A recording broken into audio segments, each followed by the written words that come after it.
this year, myself and Tyson Chozelle led these 10 young men up into Quebec and tried to work our way over into Labrador. During the winter, November, December, Tyson and I began calling each other back and forth and racking up phone bills and looking at Google Earth and trying to find a way that we could get to this river in Labrador that we'd often heard about in stories like this. And somehow Tyson managed to put together something that would take us up not one, but through 2 mountain ranges, over a couple heights of land, up, a lot of rivers, and then finally we'd be able to go down the Faden.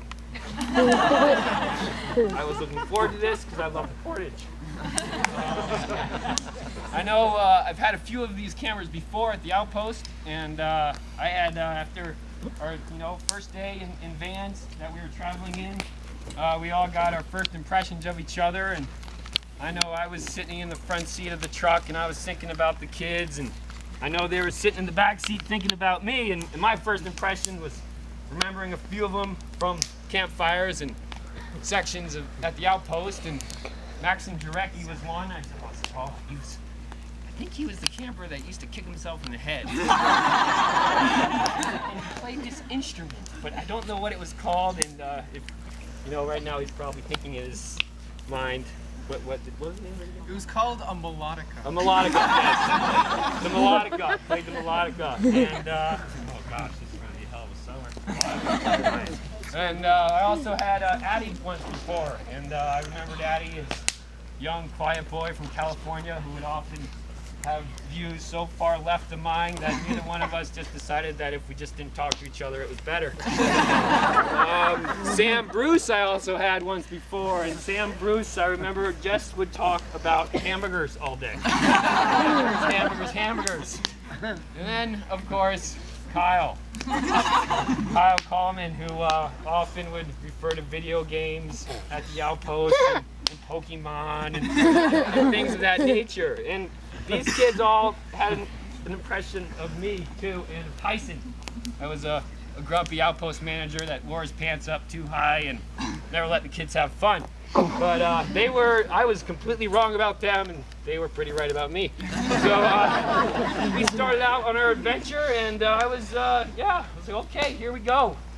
Let's do this. We got to Lake Icebound. It was the name of the lake where we put in after 3 days traveling on James Bay Highway and on Trans-Taiga. And I was shocked. Oh wow! Last year when we put on this lake, it was about 47 degrees and raining, and we ate on the side of the van with our little sandwiches in the freezing cold, barely feeling our fingers. This year it was kind of like this. We're like, oh, this ain't so bad. This is kind of nice. So we paddled out Lake Icebound. We said goodbye to Section 2 because they were also traveling with us, and we headed in opposite directions and went on our way. Next morning we woke up to our first portage, and it's always exciting in the first portage. You wonder how everyone's gonna do.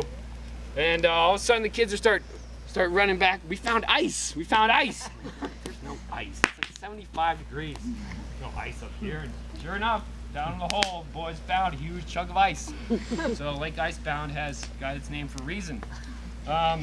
After that, we began to notice that our weather just kept getting better and better and better and better, and to the point where we noticed that it was getting too good. And it was too warm. It was too hot. We started having to wake up earlier and earlier, and started quitting earlier and earlier because it was too hot to move. We'd get up into the 90s. We'd start sweating. It was exhausting. It was to the point where we'd have mandatory